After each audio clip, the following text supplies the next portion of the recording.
Bonjour et bienvenue dans le chapitre 11 de votre livre sur les mouvements et la deuxième loi de Newton. Dans ce chapitre, nous allons commencer par faire des rappels sur les référentiels utilisés le plus couramment en physique et nous définirons un référentiel galiléen. Dans le deuxième paragraphe, nous verrons comment décrire le mouvement à l'aide des vecteurs position, vitesse et accélération.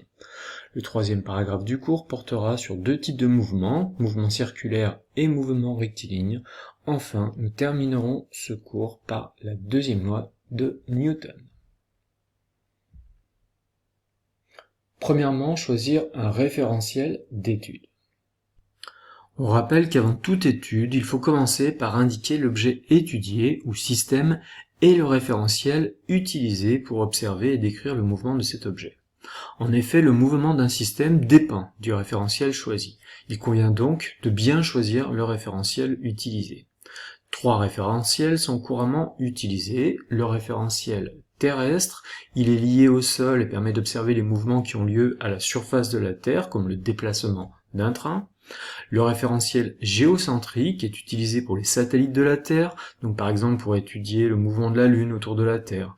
Il a pour origine le centre de la Terre, et des axes qui sont orientés vers des étoiles lointaines et fixes. Dans ce référentiel, le référentiel terrestre est mobile et il tourne autour du référentiel géocentrique. Pour étudier le mouvement des planètes du système solaire, on utilise le référentiel héliocentrique qui est lié au centre du Soleil et ses axes sont orientés vers des étoiles lointaines et fixes, qui sont les mêmes d'ailleurs que pour le référentiel géocentrique. Notez que dans le référentiel héliocentrique, les référentiels géocentriques et les référentiels terrestres sont évidemment en mouvement.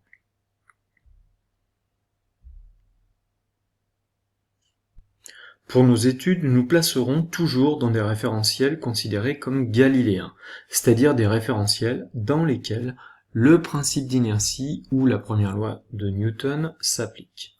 On rappelle que la première loi de Newton établit une correspondance entre la résultante des forces qui s'appliquent sur un système et le mouvement de ce système.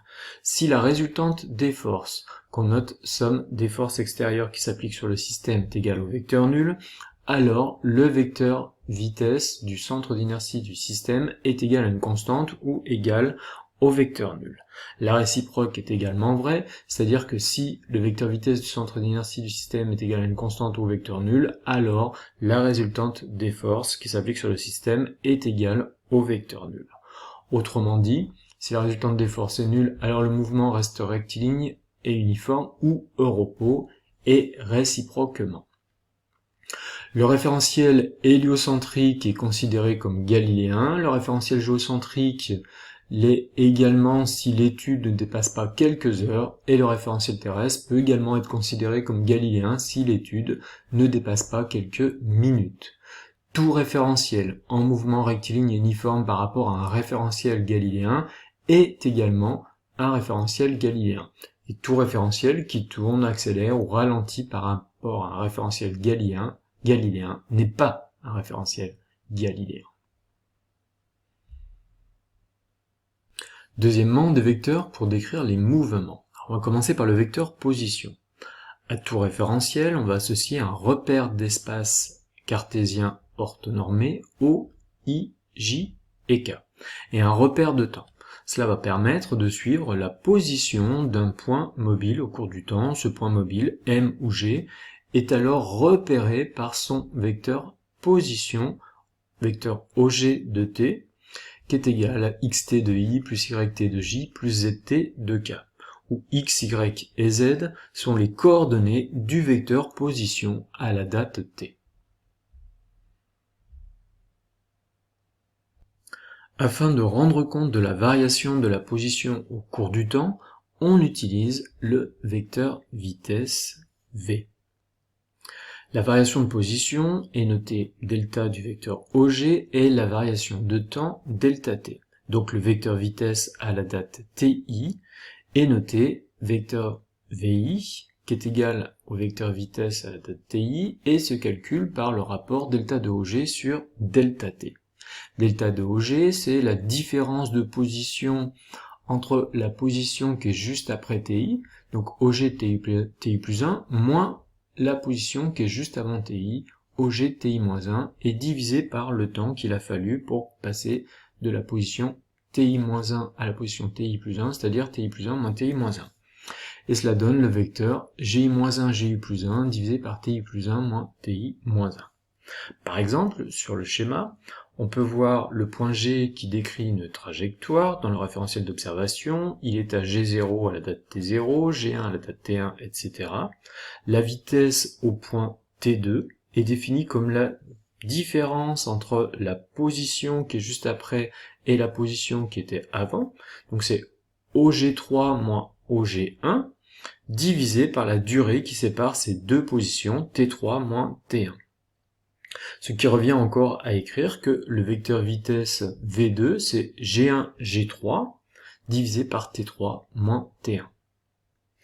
Notez que le vecteur vitesse en un point est toujours tangent à la trajectoire, il est orienté dans le sens du mouvement, et sa valeur, ou norme qui est positive, s'exprime en mètres par seconde.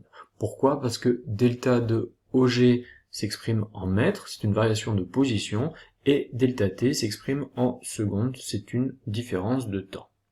Par exemple, pour le vecteur V2, on peut vérifier qu'il est bien tangent à la trajectoire au point G2, qu'il est orienté dans le sens du mouvement, et que sa valeur, ou norme, est indiquée sur le schéma grâce à une échelle de représentation qui est adaptée. Donc par exemple, ici on peut voir que pour la vitesse en T2, eh bien on a à peu près 2 fois cette longueur, donc une vitesse qui est d'environ 2 mètres par seconde.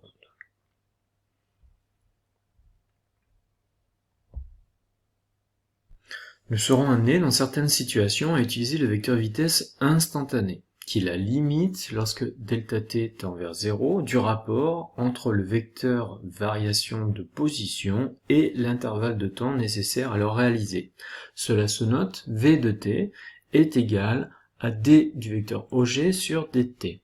Donc d de OG traduit une variation qui est toute petite, on dit une variation infinitésimale de la position, et dt, une variation, elle, qui est toute petite du temps. Cela correspond à la dérivée du vecteur position par rapport au temps. En mathématiques, la dérivée de la fonction f de x se note f' de x.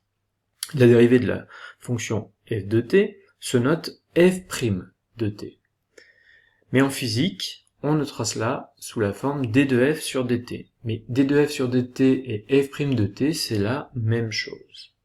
Le vecteur vitesse instantanée a donc des coordonnées vx, vy et vz dans la base orthonormée OIJK qui vont être égales aux dérivées des coordonnées du vecteur position.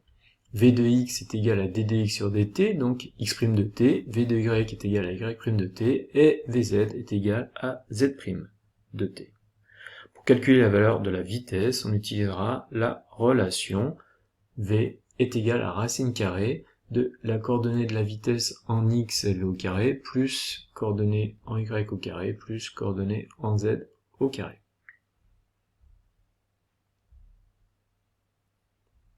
Le vecteur accélération, vecteur A en un point, caractérise la variation de la vitesse, qui est notée delta v, au cours du temps, delta t. Ainsi, le vecteur accélération à la date ti, qu'on va noter vecteur A de i, est égal à delta v sur delta t. Delta v va se trouver en faisant la différence du vecteur vitesse à la date qui est juste après ti, donc vti plus 1, moins le vecteur vitesse à la date qui est juste avant, vti moins 1, est divisé par le temps qui est nécessaire pour observer cette variation, c'est-à-dire ti plus 1 moins ti moins 1.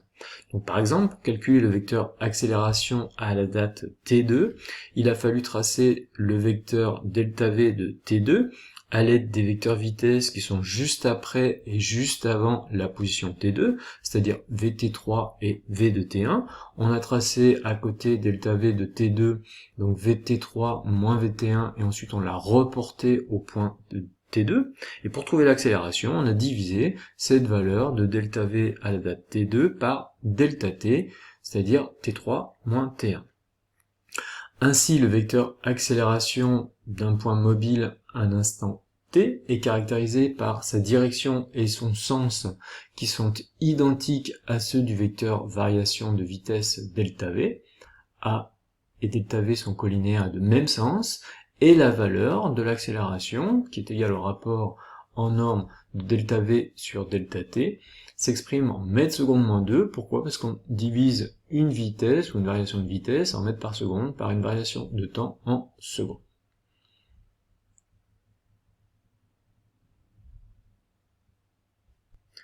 Comme pour la vitesse, on peut définir l'accélération instantanée en un point qui est noté vecteur A à la date t en faisant tendre delta t vers 0. A de t est alors la dérivée du vecteur vitesse par rapport au temps, noté d de v sur dt.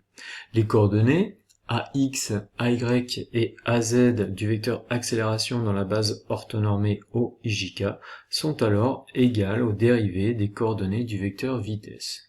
Ax est égal à d de vx sur dt ou encore à v' de x, ay d de vy sur dt et az d de vz sur dt.